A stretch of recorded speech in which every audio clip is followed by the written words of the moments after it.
It's about the second or third night of the Thomas fire, and I was standing right about here at the back of Data School. The fire was racing down the hill behind me directly for the school, and the noise and the wind and the heat were incredible, and I honestly thought that I was going to see the school burn. The fire got to the back of the fence and the wind changed and it took off in a different direction. I was overwhelmed to be able to witness this, and I was just so thankful that the school was spared. Welcome to Schmooze with Suze. I'm Suze Montgomery, your host, and we have a very special guest. He's like my big boss, so we have to be very nice. We can't have to ask him questions. He knows the answers, but I've been impressed with him ever since I met him, and I think this is one of the smartest things that our school board in the city of Ventura has ever done. Ventura Unified School District is amazing to work for. I have been blessed for 15 years by working with these people side by side. They don't treat us like employees, they treat us like family. So welcome, Dave Creswell. How are you? Thanks, it's a pleasure to be here. Well, I'm glad you agreed to do this. I want to talk about you coming here and also incorporate a little bit about the Thomas fire that we just recently went through in the city of Ventura. Okay. Where were you before you got the job? Well, I've been in education for a lot of years. I have 8 years teaching, 4 at high school, 4 at junior high. I have about 10 years as a site principal at elementary, middle school, and high school levels. And then 12 years as an assistant superintendent. I've worked in large districts and small. And I've been here in Ventura Unified for about 6 months now. Boy, they really put you through the paces because I heard all the questions ahead of time that they asked you. And apparently you did that marvelous essay, which was the big deal breaker thing at the end. Yeah. Yeah, that was pretty unusual. I'm going to borrow that, use that on a board for somebody next. It was a rigorous process, but having been in HR for a lot of years, I appreciated it. Because in the process, you really want to get to know who the board is, and you really want them to get to know who you are, so that it's a good match. And I thought it was very thorough. You and came very from effective. Voc Ed too, right? Absolutely, yeah. Yep. I think that really was a big step up, you know, for us to have somebody understand that kind of a job too. Right. We're at VACE, and VACE is basically Voc Ed, and we actually produce all these wonderful people that are working on the show here today too in our multimedia program with Rich and Tim. I am grateful that you took the job. I really am, because I've heard nothing but good stuff, and I ask everybody, I'm kind of nosy. And our board loves you, and you've got big happenings there. You're going to be districting, is that? Yeah, currently in the middle of working on the maps to divide up the district so that different voter populations can elect representatives. This is going to be interesting. It is. At the same time, all of our board members are still representing the entire district, not just the people that elected them. So it is an interesting time, and we're in the middle of that process. Well, this was from the 2002 Voters Act. Correct. Where we had to district, otherwise we were going to get sued. This was on the books like 8 years ago, and then of course the city of Ventura got sued, and they had to be compliant within 90 days. But you, because of the chartering, when we chartered, the school district separated that same charter that you were following at school board, our school district, that we were with the city of Ventura. So you can do just about anything, right? You can. Pretty much, and we're a pretty forward-thinking board, and they decided to enter into the redistricting on their own prior to anyone asked him to. Fantastic. Yeah. I know some of your board members attend. I was on the charter committee. Okay. And some of your board members actually came and audited our meetings, which was really beneficial for them to see what we were doing. Not that they were going to do the same thing. They just wanted to see how we were doing it. And I think it was a good experience for them too. I'm so glad you're here. Thanks. Well, I've got some questions and some about the Thomas Fire.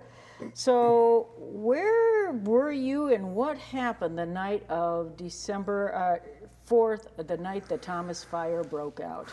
Were you at home? Yeah, absolutely at home. It was pretty late at night. My wife noticed my phone really going off, texts, calls, and then we noticed a very strong glow coming through all the windows of our house. We were in an area that was very close to the fire. We had fire burned in the backyards of the people across the street from us. Oh my God. So I stepped outside, saw a bunch of fire engines pull up, and suddenly it was raining because the helicopter was flying over me dropping water. Well, I was hoping it was water. And so it came all of a sudden for us. Wow, so are you at the east end? I'm very near Ventura High School, off Okay, of so Poli you're, and Seward. yeah, okay, you're up by Poli. Yeah. Kind of, I mean, that's scary because not only you're worried about yourself and your family, but you've got 1,700 employees you're thinking about, Right. correct? 17,000 students, 27 schools, absolutely. I actually spent the next couple of days and nights very much in contact with our police chief and our fire chief, and just driving to sites and trying to figure out the magnitude of what it was that we're looking at, and just try to realize our status. The first couple of days it was pretty hard to just wrap our minds and our arms around how big this was and what the impact was going to be. We didn't lose any schools. We did not. We probably should have lost 4. We had 4 that the fire burned right up to the property line. The wind changed direction and it took off 90 degrees. I witnessed a couple of those, usually in Wow. the middle of the night. I didn't know that. Absolutely. And we have up the avenue on Crooked Palm, we have a bus Yeah. repair yard. Correct. It's a metal building and the fire burned all the way around it and melted everything inside, but no direct fire loss. That's pretty amazing, though. When you We think thought about so, it. absolutely. Felt very, very fortunate. And again, with the work of the first responders, specifically the people from Ventura, that I think just had a commitment to make sure they were going to get between the fire and our schools. To say that was appreciated is an understatement. This is a very special city, and I'm sure you've already been appreciative of since you landed here. Very much so. It's family. It's community, but it's family, and we've never had anything of this magnitude. This was the first, and hopefully it's not going to be repeated anytime soon. But we are looking at, and I'm also working with some different groups and agencies about coming up with an emergency plan. So I would like to have the school district, if you would allow me to have somebody, I don't know who it would be, to actually be involved in this kind of dialogue so we can sit down and have everybody in the room at the same time. Yeah. I have an exceptional risk manager and I'd be happy to volunteer him. Is this Eric? Eric, yes. Eric's a great guy. He's absolutely amazing. I'm so amazed by him. He actually came to the the West Side Community Council. And he's a great rep for us. He's very detailed, well-spoken. He's a pro. Yep, he is. Well, you've got a great team. We do. The people are unbelievable. I've just been here for a short time. So a couple months in, I was able to be part of, unfortunately, some labor strife with mediation I forgot about that. and impasse. And then shortly after that, the fire. So it's been an interesting first. Is that the right word? Yeah, first 6 months. But again, people come up and ask me, usually in a humorous way, are you happy you came here, having been through what we've gone through? But I also notice that they're usually looking for my response. And my response is, I think, 2 things. One is I'm the type of person that likes to be part of something bigger than myself and likes challenges. And secondly, the people that I found here are just incredible. The team that I work with, the board that I serve, the people that I work alongside of are amazing, as well as the community. I think they were looking for reassurance when they asked you that kind of a question. Since you're in a leadership role, they want you to say, yes, we're okay. Yes, we're going to all be fine. Absolutely. So that was probably what they're looking for. I didn't think they wanted any kind of a shock answer, but usually they just want reassurance. Absolutely. And you can give it to them because you're a pro. I mean, you've been working in the educational field for so many years. You've seen probably everything. I have. I've been through fires and floods and those types of things, never to this magnitude. But it helps. Did you have to be evacuated? I evacuated my wife and my dog to some friend's house in Port Hueneme, and then I came back and stayed close. Okay. We went down to the fairgrounds. That was another whole story altogether. We slept in the car. Yeah. Along with half of our neighborhood. I think they were there too. Well, the night of the fire, there was, I don't know, since you had to actually activate, do you have any kind of an emergency plan with the school district? Is there Absolutely. one? Every school site has a safety plan that's reviewed each year with a committee of people. There's different plans at different levels. This was unique in that it happened at night, so we didn't have to sign out kids. We didn't have kids on our property. It happened at night, and initially we just had to make sure that we made the call that school was canceled for students and staff the next day. Again, it was probably 2 or 3 days just figuring out what we were up against. We're kind of old school, and that is where school never stops. No. If you have a fire, tomorrow it's over and you go back to school, and you kind of enter into that mindset, this is going to kind of blow through and everything's going to be okay, we'll be back to school. And after a couple of days, it clearly dawned on us that this was not the case, that we're in this for a long haul. And so that was definitely something that we had to do as far as recalibrating the way that we thought and the way that we strategized. Well, since I'm one of your employees, I was really appreciative of the fact that you actually were very thoughtful and took a long time before you worked out the solutions. We were on break the following week, but I got the email and a call that we were being shut down. So we were 5 weeks altogether? 5 weeks total. 3 weeks off of school, 2 weeks with the holidays, so 5 weeks. That is so challenging. Yeah. And you can't, how do you make up kids' work in 5 weeks? You can't, can you? There's a whole new challenge of questions now that the fire's over. Getting a big organization that's moving at a good pace stopped for 5 weeks and then restarted. Talking to kind of our stakeholders about the lost time, how do we move forward, what are all the new questions and challenges. We have some of those worked out, and there'll be some that'll we'll work out as we go. But being flexible and being sensitive to people, that's the key. As things as you gain clarity on what the issues and challenges are, we have a good team of people to address them. I was impressed by the responsiveness of the district, and you moved rather rapidly. But you thoughtfully, though. You really thought it out because of the air quality. There were so many factors that you had to think about that the average community homeowner usually doesn't have that kind of a challenge. But you are responsible for not only staff, you've got all those kids. Right. So juggling. Yeah, it was interesting. We know immediately the importance of communication. In a situation where all your staff and students are dispersed, power's down, water's out, communication systems aren't necessarily there. Our kind of command central, our district office, was closed and full of smoke. So it was interesting knowing the pressure and desire to communicate and wondering how in the world we were going to do it. To top it off, every time I had some information that I needed to pass on, it would change an hour later. So we had to be very careful not to put out information that we would then have to take back. And get people confused. Absolutely. So it was a tough process, and we were really second guessing ourselves constantly. Is it too much? Is it not enough? The communication was a critical part of this. I think you did a great job on the communication. I was really encouraged by that. Thank you. Because we needed reassurance as the community, but also, the employees and the kids.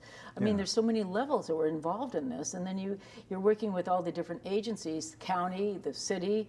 I mean, and the city, I think we lost the position in 2008 with the downturn of the economy. of emergency personnel at City Hall. So we were kind of like, well, okay, what are we going to do now since we don't have somebody there? Where is our evacuation plans? And so now we are, as a city, learning how to rewrite our plans as well. And I'm sure we're going to be working with you at the same time to collectively get all this information. Yeah, I think we look forward to having several debriefs where we can circle back and really analyze what happened, how could we improve, what did we have in place, what didn't we have in place. You know, some of the big lessons learned that we came across, one is things happen and it can happen to anybody. It's not just what you read about in the paper. Secondly, we learned very quickly to reach out. We have school districts in Napa and Santa Rosa that went through tremendous fires back in October. We contacted them and they were a wealth of information for our counselors, for our administrators, for our teachers. It was amazing to start reaching out, and then that caused us to reach out to other districts here, to the county, to other agencies. That really helped quite a bit so that we weren't kind of isolated trying to make decisions on our own. There's a lot of support out there. We're actually doing an event here in February, tail end of February. It's the Ventura Council for Seniors. I'm the chairperson. But also here at VACE, it's going to be held here at VACE, and that's also going to be a school district type of event. And it's kind of like, where do we go from here? It's not having, and I've been to several of these post-fire events. Mostly I'm hearing about what people's jobs are and what they do. This is not going to be that. This is going to be a lot more specific and a lot more focused. So what do we do next? So what does the school district do next?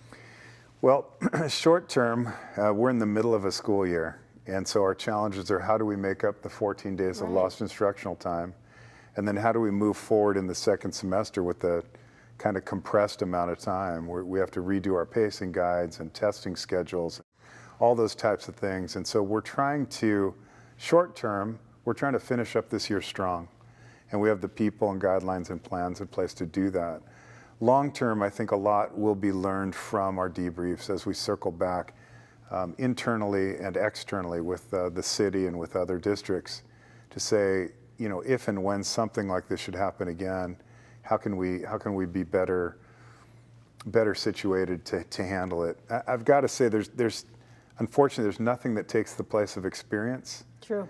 Having never been through this, we're reinventing the wheel when we didn't have to, and we're, you know, really reaching out and trying to find our way. It would be a very different situation to go through that again, having been through a similar situation. There's a lot of clarity that's brought with a crisis that is incredibly powerful. The things that sometimes take our time that are trivial, that we wrap ourselves up on, those fall away.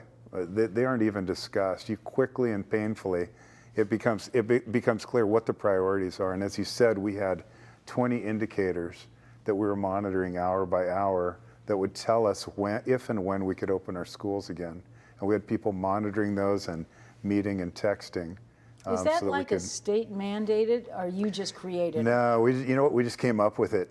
You know, wow, you got that kind of brain power? Yeah, absolutely. Well, you know, that's pretty sophisticated. Good group of people, but there's some. I mean, if you have a mandatory evacuation, you have to wait till that's lifted. If you had road closures and you can't get buses through, you have to wait till that's lifted. If you have water that's in question, you can't have school. If you have power, I mean, you start going through air quality, communications, sewage, trash. Do we have food service?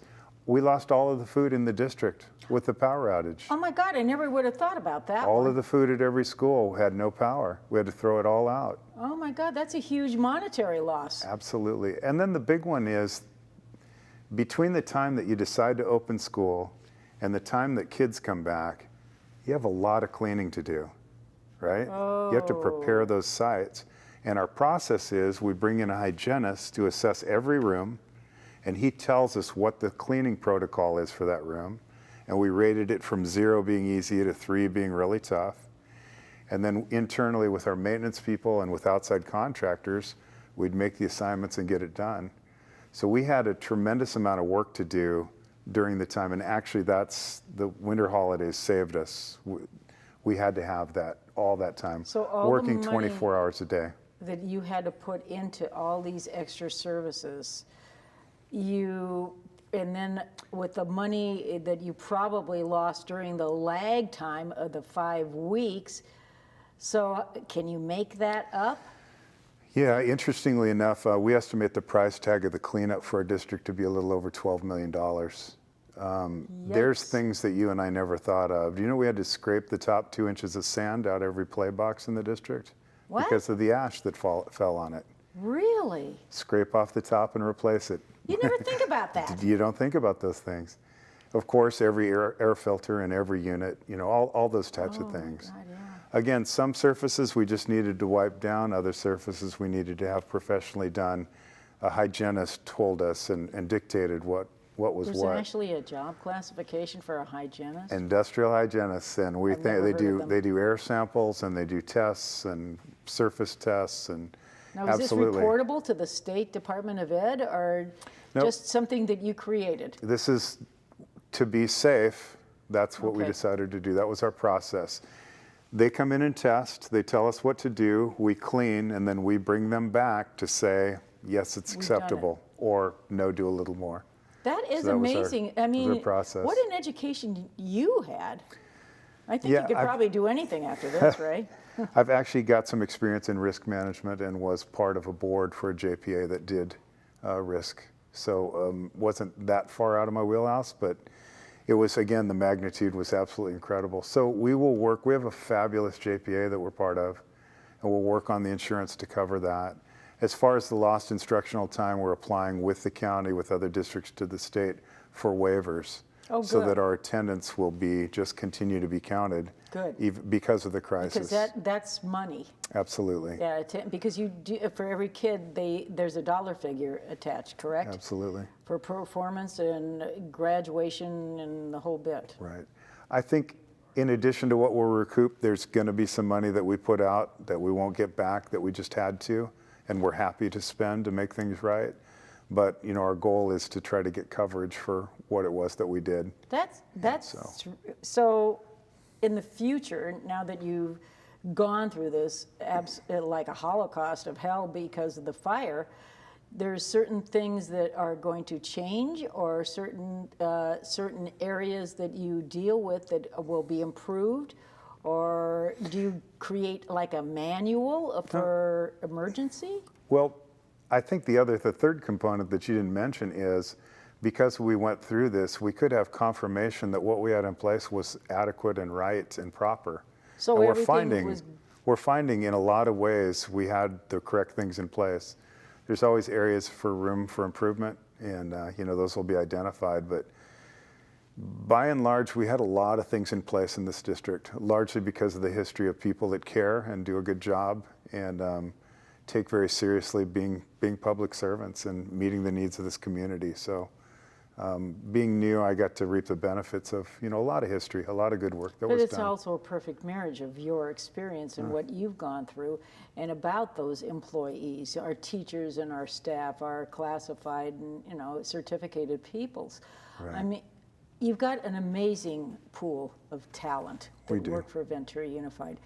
People of longevity, I mean, that have been in, you know, working, and they don't leave because they love it. Absolutely. I mean, in this, you know, teachers are so undervalued, just teachers alone, and not necessarily in this district. You're valued in this district, and you're rewarded intangibly. Because of the people you work with have the same value systems. And I think that's why you see old teachers that just refuse to retire, or if they do anything, they kind of shift in another role. But I think that's a credit to the way the administration has always been in the city of Ventura with Ventura Unified. We've created those kind of relationships, and they're carried over because we all hang out together. Everything we do is relational. It It's is. apparent how important that is to this community. I think, you know, talking kind of about the human side, we're talking about the fire, but the incredible loss. We had well over 100 students lose their homes, well over 40 teachers lose their homes. A lot of people displaced, a lot of people that maybe weren't directly affected by the fire, but perhaps lived paycheck to paycheck and their work stopped. Yeah. And so that's kind of the second part of it. Of course, we want our schools back and running, and we want them safe and healthy, and we want to think about instruction, but we're also dealing with the social and emotional part of people that have been through this, and we're all different. And so that's kind of a whole second direction that we have, getting school counselors lined up, having staff sensitive to student needs that may have faced loss, that may be going through things. And so I can just say in general, this district's doing an amazing job in that area. And Well, it's really, leadership too, Dave. Well, I mean, I when it comes right appreciate down that. to it, I mean, we've had mostly our superintendents in your role have been fabulous. We've had a couple of hiccups, yeah, but it got rectified relatively fast. Okay. And so there wouldn't be any loss of any kind of leadership role. Let me just speak for the rest of my contemporaries and my people, which are teachers like myself. We are so grateful to have you there. You were the right. No, you earned it. You earned it. Your life experience and what you've done, and it's who you are too. You're Appreciate very that. dedicated. So, thank you from all of us I for appreciate your that. leadership. And we do watch. Believe me, we're watching you. Got But it. we're very encouraged by what you do. can I make one more comment Sure, about the please do. community? School districts are not set up to distribute resources to people who have loss. We are set up to identify the need and connect those people with the resources. This community has stepped up with resources. In my opinion, I believe the resources available actually outweigh the loss and the need. And that is I such agree. a phenomenal situation to have. And so we're working with other agencies to identify our students, our families, our staff who are in need and connect them, and connect them with an overwhelming list of people and groups and entities, faith-based, nonprofit, you name it, that are lining up saying, we just want to help. We don't want any credit. We don't want any recognition. We just want to help. And that to me is absolutely incredible, and another reason why my wife and I just love being here. Well, Really we do. appreciate and we're grateful you're here because we serve. This is what we do. That's right. We're servants. You and I Public get servants. that part. Yep. And that's all we want to do. So thanks for being here with me today. Absolutely. It was I a got to know pleasure. you a little bit more. It was a pleasure. Well, I'm enjoying you, so thanks for doing the work that you do to making us all benefit by. And thanks for being here today. I think this was really interesting to get to know your Ventura Unified Schools superintendent. This is Dave Creswell, and I'm Suze Montgomery, and we'll see you next week.